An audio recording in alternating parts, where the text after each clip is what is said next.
Dear Prime Minister Albanese, I was born into an extremist family under an extremist government, the Islamic Republic of Iran. Today, I sit here as a deeply grateful Christian Australian citizen. I know from lived experience what happens when governments refuse to confront dangerous ideologies early, and what it costs ordinary people when they do not.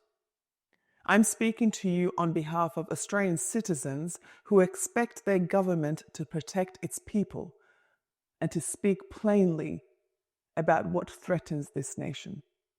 On Sunday, 14th of December 2025, at Bondi Beach in Sydney, Sajid Akram and his son Navid Akram opened fire at Chinooka by the Sea, a public Jewish community event. This was a targeted anti-Semitic terrorist attack. Australians were murdered. Dozens more were injured. These facts demand honesty, not euphemism.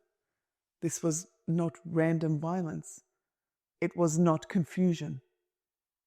It was not a mental health episode.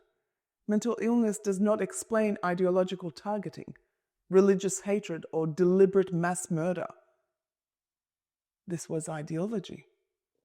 An ideology that teaches that people who think differently are legitimate targets for physical violence and murder.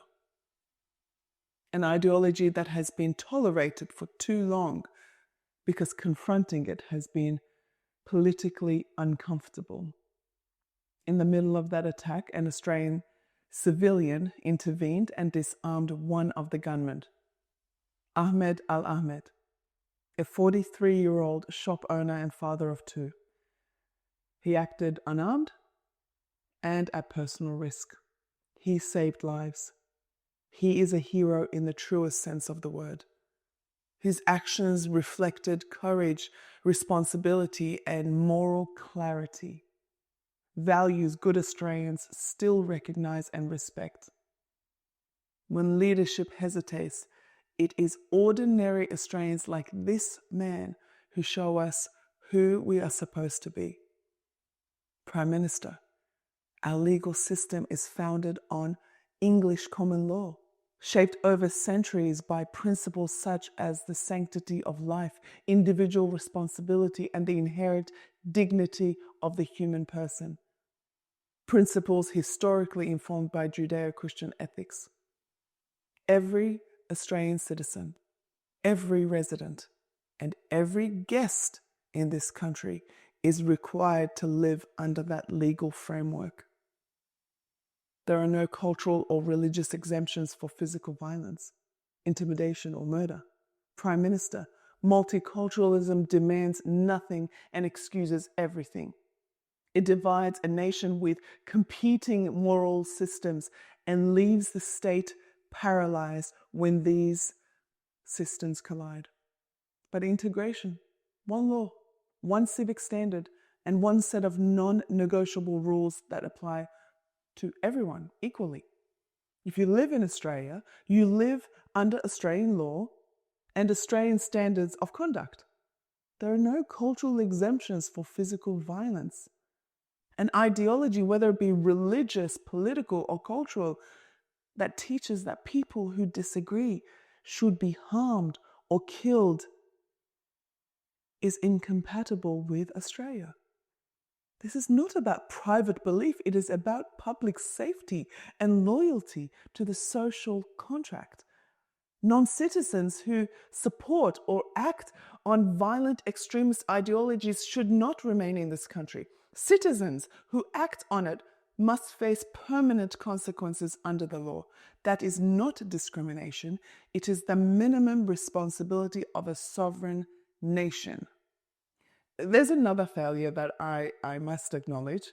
For too long, Australian governments have turned a blind eye to the oppression and abuse of women and girls inside their own homes because confronting it was considered culturally sensitive.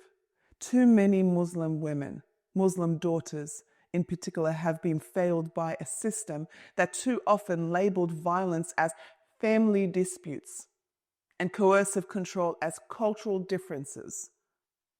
Honor killings, the belief that a family's religious reputation outweighs a woman's life is evil wherever it happens.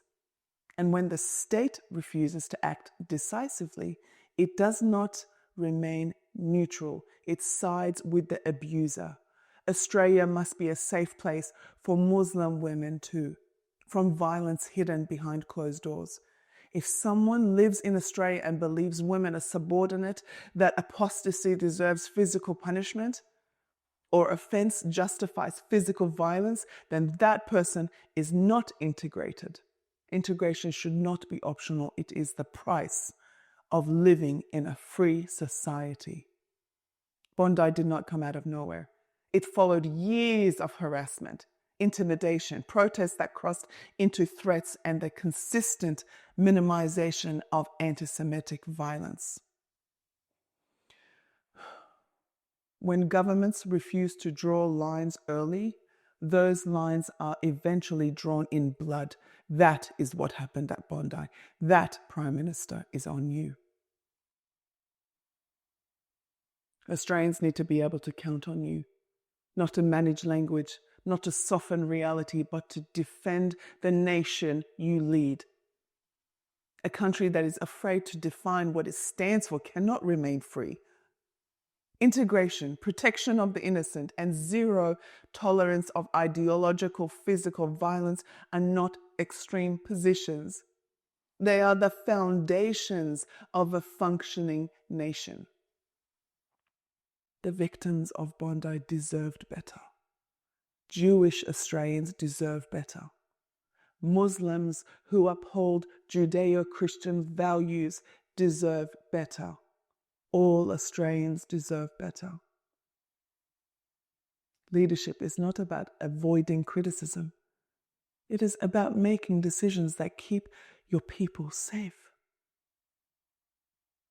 The time for avoidance is over.